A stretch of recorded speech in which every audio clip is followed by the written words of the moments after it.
अस्सलाम वालेकुम स्टूडेंट्स। आज की वीडियो में आपको ये बताएंगे कि क्लास 10th का जो आपका फर्स्ट चैप्टर है केमिस्ट्री का, उसके इम्पॉर्टेंट एमसीक्यूज़ बताएंगे जो कि आपके क्लास 11th में एंट्रेंस में काफ़ी ज़्यादा हेल्पफुल रहेंगे, चाहे वो एमयू हो या फिर जामिया हो। दोनों में ये आपका सिलेबस में रहता है क्लास 10th का, तो काफ़ी ज़्यादा हेल्पफुल रहेंगे। साथ ही में जो आने वाली वीडियोज़ रहेंगी उसमें आपका क्लास 11th एंट्रेंस का एंटायर सिलेबस को कंप्लीट किया जाएगा। हर एक चैप्टर के इंपॉर्टेंट एमसीक्यूज़ आपको इसी चैनल पे मिल जाएंगे। और जीके के जो इंपॉर्टेंट एमसीक्यूज़ हैं जो कि एमयू में पूछे जाते हैं, इंग्लिश का सिलेबस जो जामिया और एमयू दोनों में है, आपको इसी चैनल पे देखने को मिल जाएगा। साथ में मैथ्स का भी आपका रहेगा और साइंस के जो आपके तीनों रहते हैं सब्जेक्ट्स, केमिस्ट्री, फिजिक्स, बायोलॉजी, उसके भी इंपॉर्टेंट एमसीक्यूज़ इसी चैनल पे आपको मिल जाएंगे। और अगर आपको ज़्यादा एमसीक्यूज़ देखने हैं तो आप इस चैनल के प्लेलिस्ट को विजिट करिएगा। वहाँ पे प्रीवियस ईयर भी इसी तरीके से एमसीक्यूज़ अपलोड किए गए थे, तो वहाँ पे आप और क्वेश्चंस आपको मिल जाएंगे प्रैक्टिस करने के लिए। तो इस वीडियो को शुरू करते हैं। इसमें आपको एक्सप्लेन भी करेंगे और इंपॉर्टेंट एमसीक्यूज़ जो हैं उसको भी बताएंगे और उसके आंसर्स क्या हो सकते हैं वो भी बताएंगे। जैसे इसमें फर्स्ट क्वेश्चन है, which of the following is not a chemical change. इसमें से कौन सा जो है वो केमिकल चेंज नहीं है? Burning of paper, melting of ice, rusting of iron या डाइजेशन ऑफ फूड। तो इसका आंसर जो है वो है आपका बी, मेल्टिंग ऑफ आइस। उसके बाद आपका जो है इसमें है, in a chemical reaction the substance before reaction are called, यानी रिएक्शन से पहले जो सब्सटेंस होता है उसको क्या कहते हैं? तो इसका आंसर है आपका ए, रिएक्टेंट। उसके बाद है, which of the following is a balanced chemical equation. इनमें से कौन सी जो है वो बैलेंस है और एक केमिकल इक्वेशन में आएगी। 1, 2, 3, 4 में से कौन सी आपको ये बतानी है कि बैलेंस है बिल्कुल और जो आपकी केमिकल इक्वेशन है? तो इसमें जो आंसर है वो है आपका डी वाली जो है इसमें बैलेंस इक्वेशन है। उसके अंदर which of the following which type of reaction is represented by equation.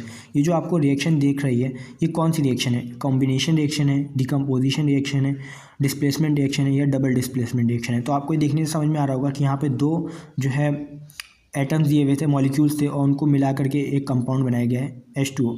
तो जब दो चीज़ों को मिला करके एक चीज़ बनती है तो इसको कहते हैं कॉम्बिनेशन रिएक्शन। दो चीज़ को कंबाइन करके एक चीज़ बना दी गई है, तो इसका फर्स्ट आंसर ठीक होगा कॉम्बिनेशन रिएक्शन। डिकम्पोजिशन रिएक्शन वो होती है जब कोई चीज़ ब्रेक होती है, दो उसमें ब्रेक हो जाएगी। आपके रिएक्शन से पहले कोई एक कंपाउंड रहेगा, वो ब्रेक होकर करके दो चीज़ों में ब्रेक हो जाएगा, टूट जाएगा, तो वो डिकम्पोजिशन रिएक्शन होगा। उसके बाद है, which of the following is a decomposition reaction. इनमें से कौन सी आपकी जो है वो डिकम्पोजिशन रिएक्शन है? तो इसका जो आपको दो ऐसी देखने को मिल जाएंगी, एक ए वाली और एक 3 वाली, ये दोनों ही डिकम्पोज हो रही है। यहाँ पे देखिए आपको H2O दिया हुआ है, ये डिकम्पोज हो रहा है। यहाँ पे CaCO3 है तो ये भी डिकम्पोज यहाँ पे हो रहा है। तो ये दोनों जो है वो डिकम्पोजिशन रिएक्शन में। बाकी जो सेकंड वाली है वो आपका कॉम्बिनेशन रिएक्शन में आएगा, और फोर्थ वाली जो है वो डिस्प्लेसमेंट रिएक्शन है। कोई ना डिकम्पोज हो रहा है ना ही कॉम्बाइन हो रहा है, बस जो मॉलिक्यूल्स हैं वो एक जगह से दूसरी जगह डिस्प्लेस हो गए। उसके बाद है, what is the product of the reaction between magnesium और हाइड्रोक्लोरिक एसिड को अगर हम लोग जो है यहाँ पे रिएक्ट करवाते हैं तो इसका प्रोडक्ट क्या बनेगा? तो इसका आंसर जो है वो है आपका बी, करेक्ट आंसर है। What happens to the mass during chemical reaction. जब भी हम लोग कोई केमिकल रिएक्शन करवाते हैं तो जो उसका मास होता है उसके साथ क्या होता है? वो इंक्रीज़ हो जाता है, डिक्रीज़ होता है या फिर सेम रहता है? तो इसका आंसर जो है वो है same, it remain same, same रहता है बिल्कुल, ना डिक्रीज़ होगा ना ही इंक्रीज़ होगा।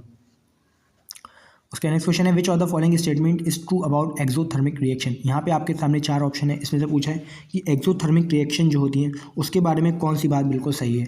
दे एब्जॉर्ब हीट, वो हीट को एब्जॉर्ब करते हैं। दे रिलीज हीट, जब भी हम लोग केमिकल रिएक्शन करवाएंगे अगर वो एक्सोथर्मिक हुई तो उसके अंदर से हीट निकलेगी या फिर एब्जॉर्ब होगी। दे ऑकर एट लो टेम्परेचर, वो कम टेम्परेचर पे की जाती है। दे रिक्वायर एनर्जी इनपुट, उसमें बहुत ज़्यादा एनर्जी की ज़रूरत होती है, रिक्वायरमेंट होती है। तो कौन सा ऑप्शन इसमें से सही होगा? तो इसका आंसर जो है वो है B, they release heat energy.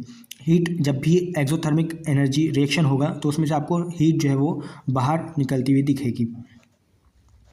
उसके बाद which of the following represent a single displacement reaction. दो तरीके की रिएक्शंस होती हैं, डिस्प्लेसमेंट रिएक्शन और एक डबल डिस्प्लेसमेंट भी होती है। तो इसमें से पूछा है कि डिस्प्लेसमेंट रिएक्शन कौन सी वाली है? Single displacement reaction. तो इसका आंसर जो है वो है आपका डी, आपका डी इसमें आंसर जो है वो सही है, 4 वाला।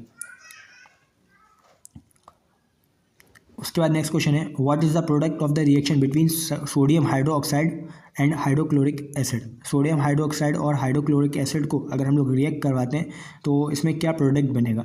तो इसका आंसर जो है वो है आपका ए, फर्स्ट वाला आंसर इसमें करेक्ट है।